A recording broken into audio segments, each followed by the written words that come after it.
Welcome in to episode number 4. Cashing the check. I am your CEO, Tyler Asher from the Small Business Development Center, and I'm going to throw it over to my COO, Tiffany Anton from the Business Foundry. I am super excited. I think it's going well so far. Our 3 episodes that have aired, and I still maybe I'm the only one laughing at them. laugh at one episode. Yeah. I mean, it works out. If you have not listened to episode 3 of Cash in the Check, you are missing out. We laughed half man, half off.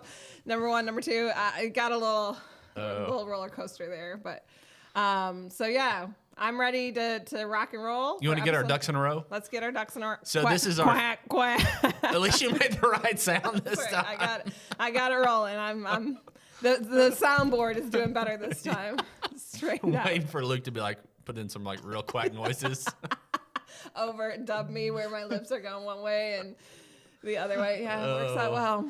Gosh, we're looking for a new COO of Cash in the Check. Heck no, my spot's mine. I'm ready. This is probably our favorite segment of the podcast. Yeah. We're getting our ducks in a row.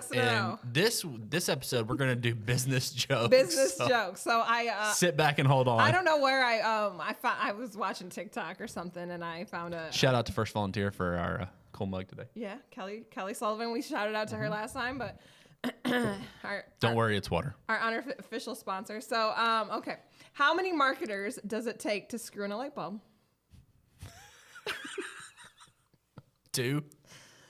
None. They've automated it. That sounds like something Jeff Brown would say. All right. Business and Christmas. I feel like this is better a joke that you would tell me. But here, how is Christmas like your job? You do all the work, and the fat guy in the suit gets all the credit. Story of my life. That's a good one. Oh. Too good. All right. Sam walks into his boss's office and says, "Sir, I'll be straight with you. I know the economy isn't great, but I have over 3 companies after me, and I would respectfully ask for a raise."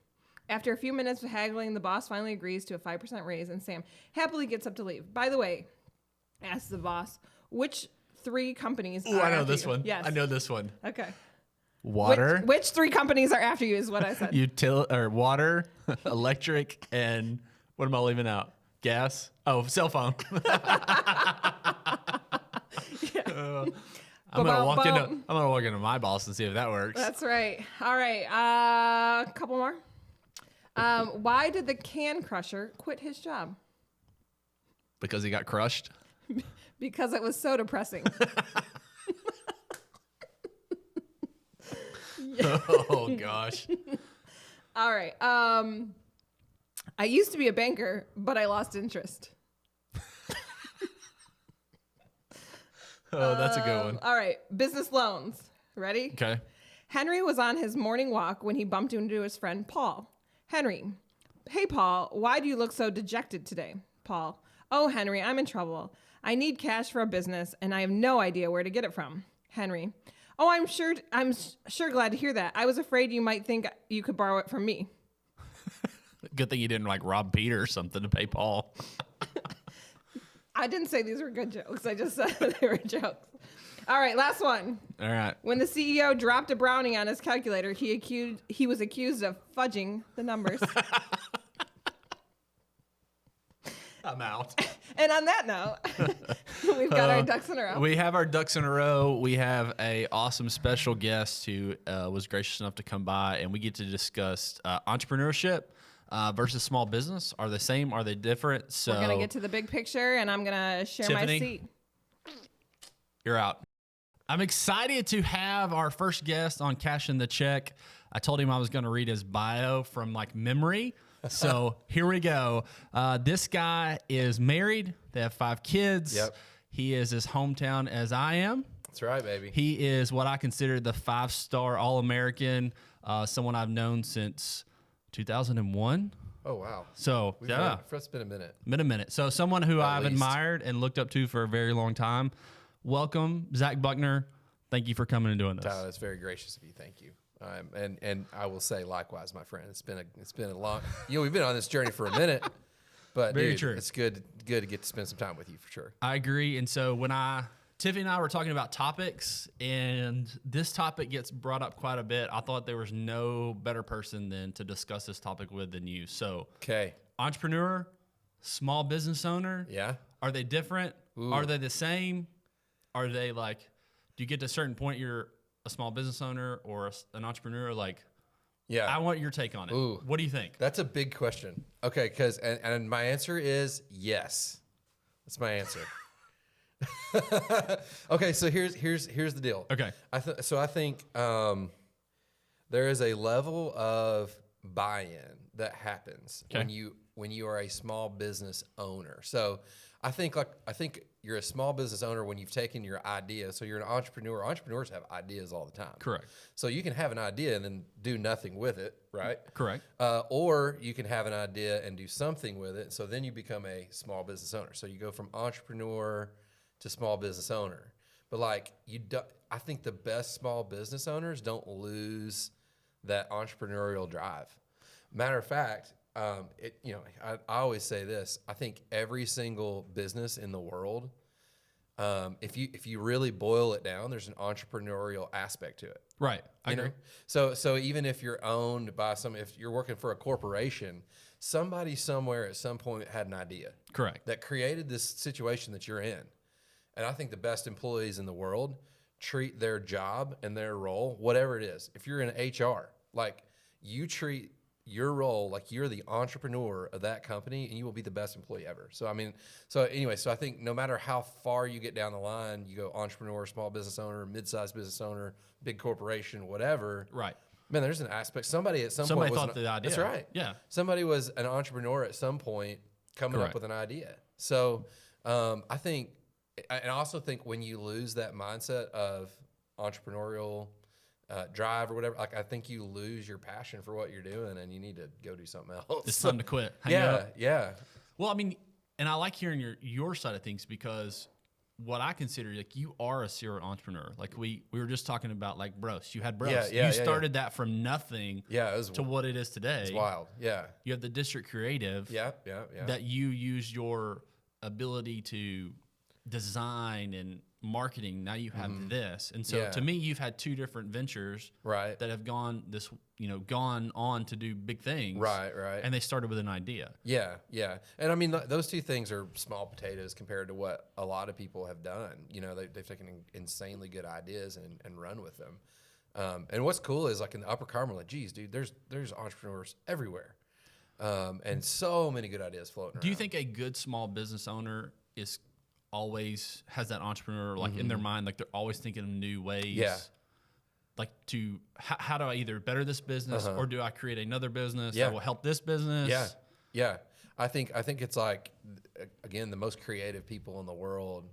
I mean, entrepreneurs are in that bucket. And again, regardless of what your role is, like, I want to hire entrepreneurial people. Right. I want to hire people who think that way. They're thinking all the Ooh, time. I just got, like, a side question. Yeah. All right. So you're in your role. Yeah. Would you hire, like, someone who is an entrepreneurial mindset and you only had them for a short period? Or would you hire someone who maybe doesn't have that mindset, but you could have them over a longer period? That's a good question. Because, see, like, you've been in both those spots. Here's the thing. I don't get, and this is a whole nother rabbit trail, but I don't get hung up on longevity in an organization per se. I mean, that's something I've been ripped on personally. Yeah. It's like, oh, you bounce around from thing to thing to whatever. I'm like, yeah, I do. I want a new mountain to climb. Like I'm Right. and I'm not going to apologize for that. And so I think I would rather have someone who's 100% for me for a year, 2 years, 3 years. I mean, obviously onboarding is tough and training people is Right. tough, but that's your job, man. Right. If you own a business, like, suck it up. That's what you're going to be doing. Right. But I would rather have somebody who's all in.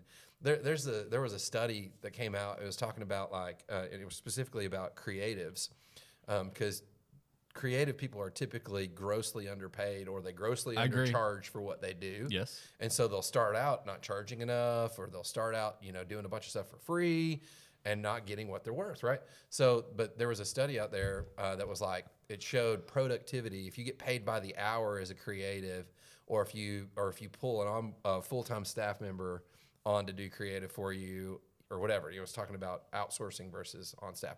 Anyway, the point is, when you boil it down, most people only work, like actual work, probably like 3 to 4 hours a day. And this is any industry in America. I agree 100%.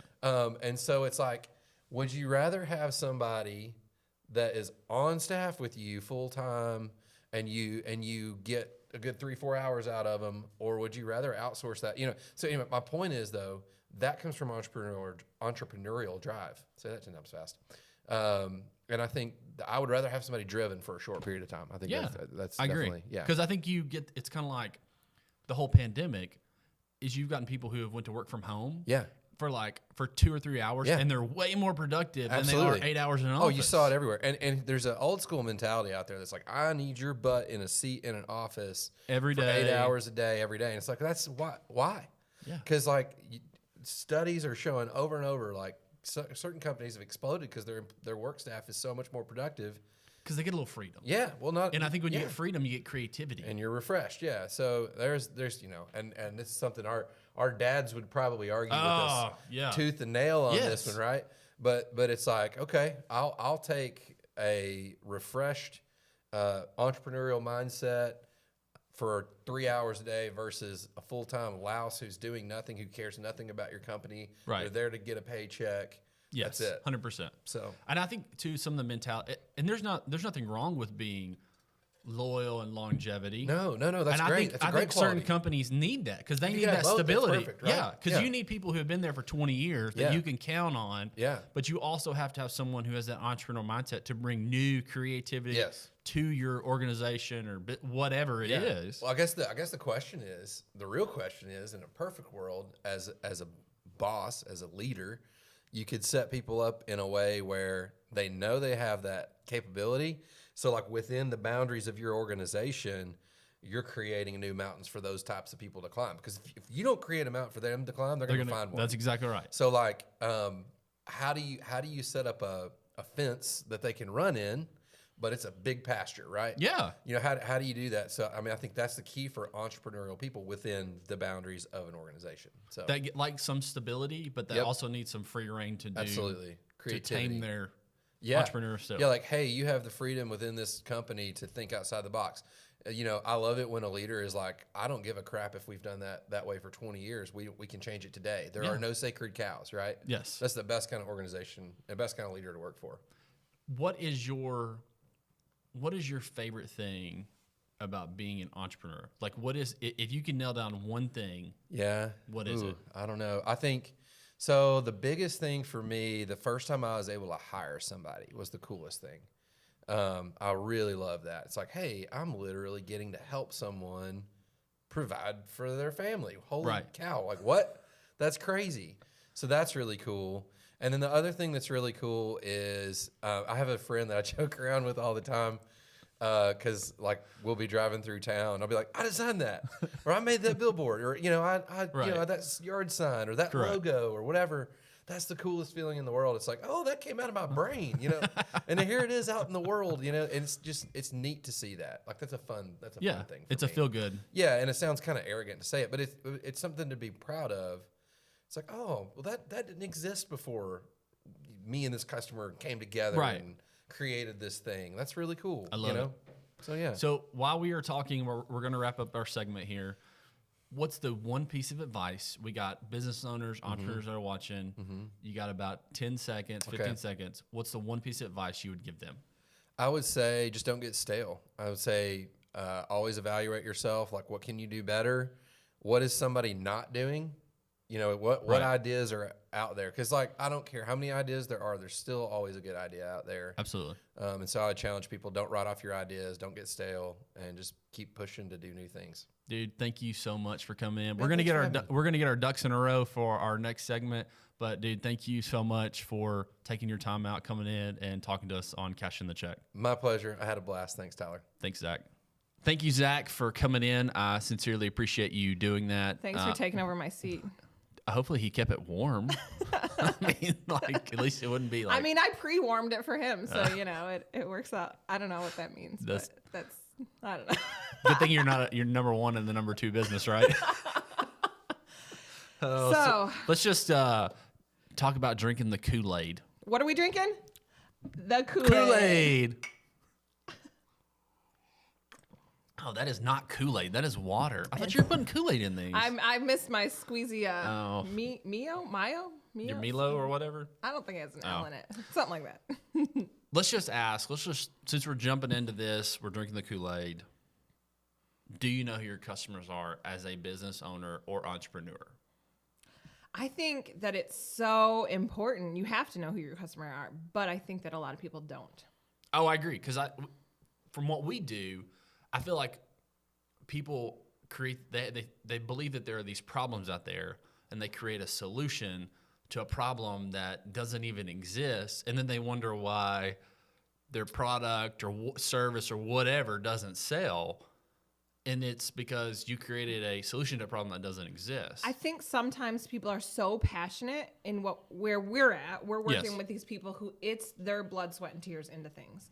And so they're so passionate about what they're doing that they think they're going to help everyone.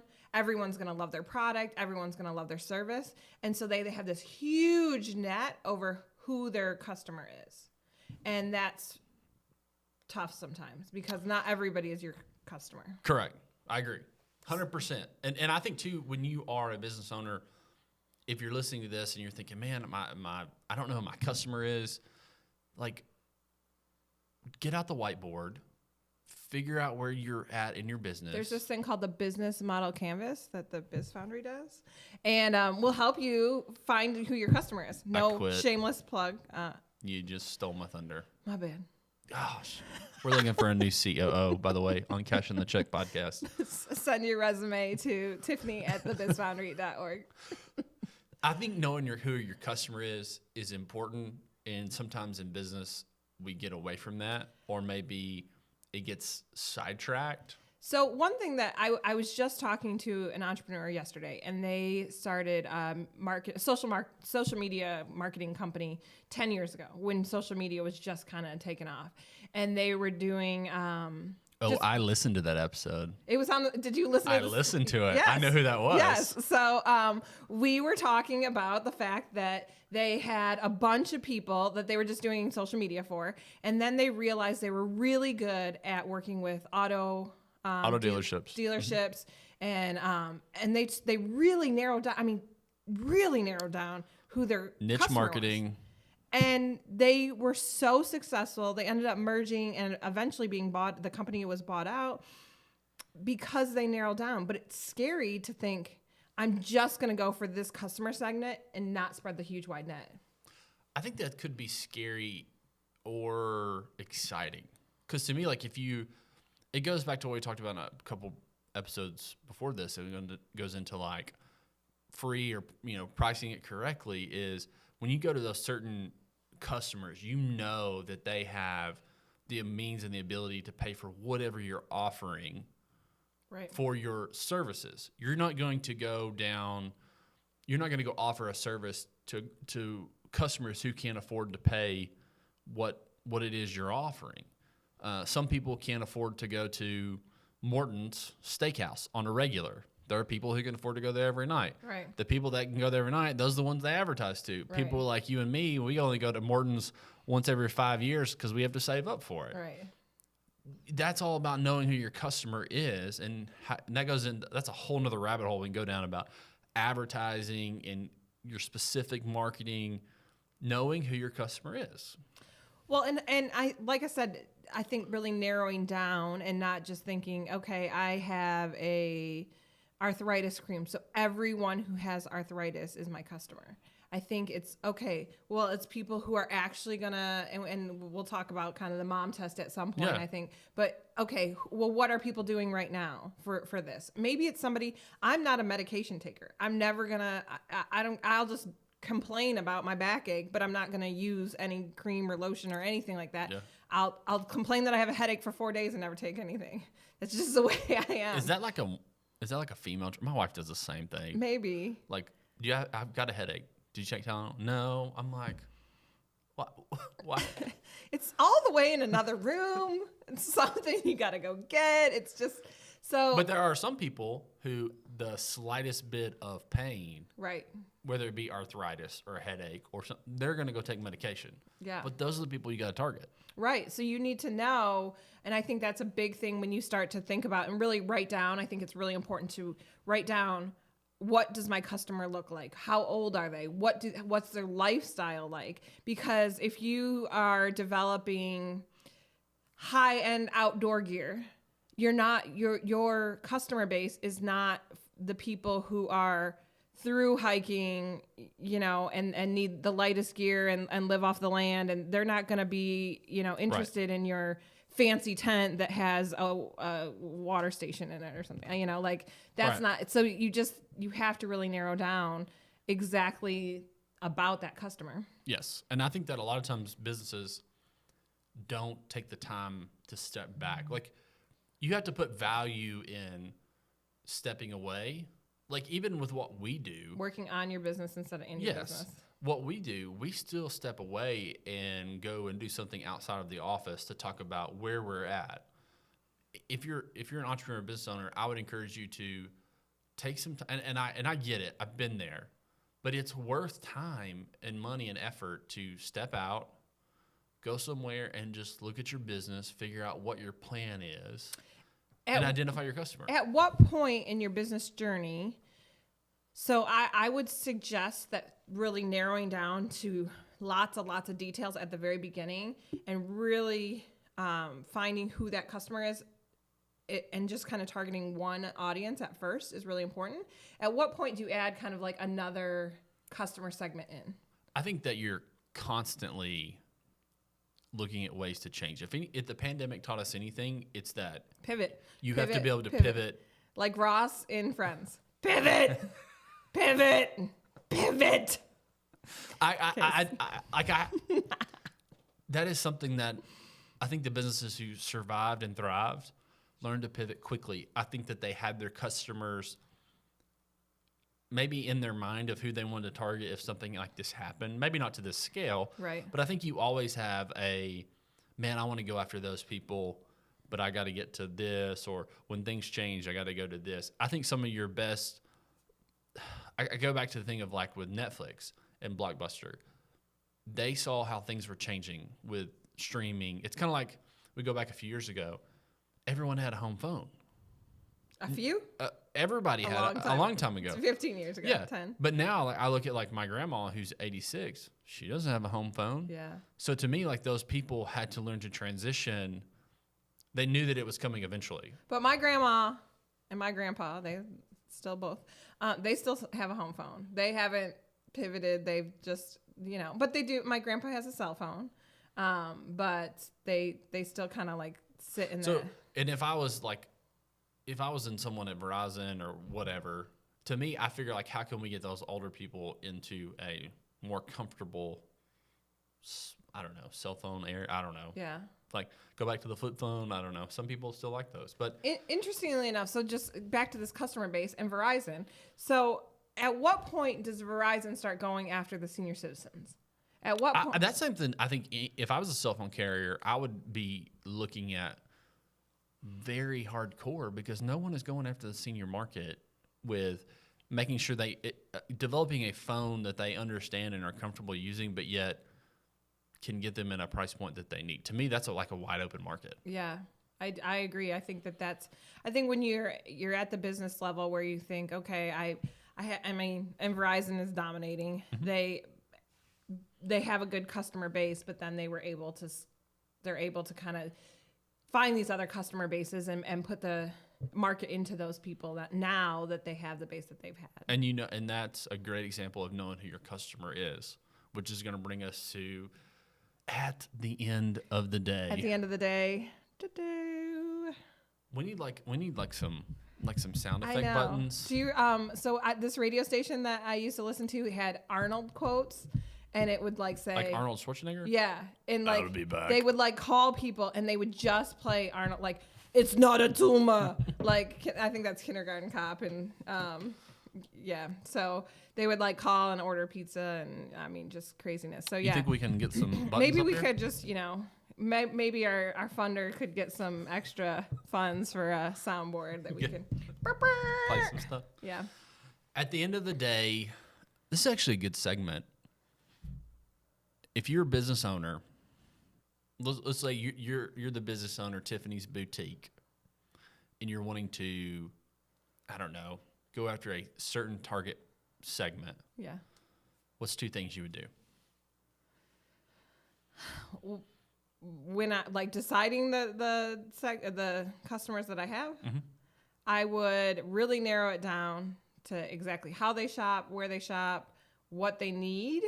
And I think it's hard sometimes when you're deciding that to step outside of yourself. So when I develop things that I think work for me. And so then whenever I think a lot of times when I look at a customer, it's me. And then I'm like, I need to try to step out of that. So I would narrow it down really detailed. And then I would, in addition to that, I guess I would like really see how their lifestyle works and how to reach them. Because I think people think social media is the easiest way to reach people, but people of my generation, I feel like, are kind of getting turned off to social media.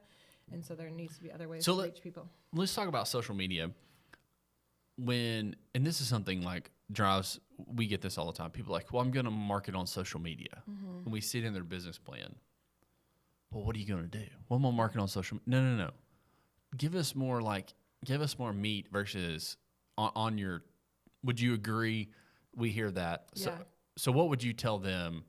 Because like, I know what I would tell them, but what would you tell them? Like when you talk about marketing on social media, what would you do?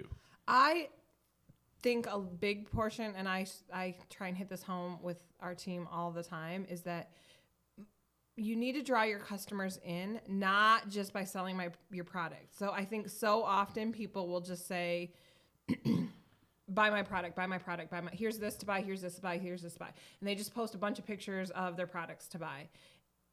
People are going to be tuned. You're not drawing anybody in. If you allow some people in, so maybe a month or 2 ago, the Biz Foundry did I did a takeover day, and I literally did, 20, 30 Instagram stories of just my day, and people were texting and emailing throughout the whole day. They were so invested in what was I took my kids to the dentist, and like they were invested into what was going on. Yes. And it literally had nothing to do with anything we were selling, anything we were getting people to sign up for, but they were invested into it. And so then it's like it draws people in. So I think that's the number one tip on social media, is to have other content than just buy my product. And then like you sprinkle in like, oh, hey, we can do this, or hey, my product's at this wherever location. Or there's a Gary Vaynerchuk book called Jab, Jab, Jab, Jab, Jab, Jab, Jab, Jab, Jab, Hook or something. Yeah. It's maybe 4 jabs, but so I always I'll say to the team, like, hey, like make sure you're getting your jabs in, which sounds a little off base, but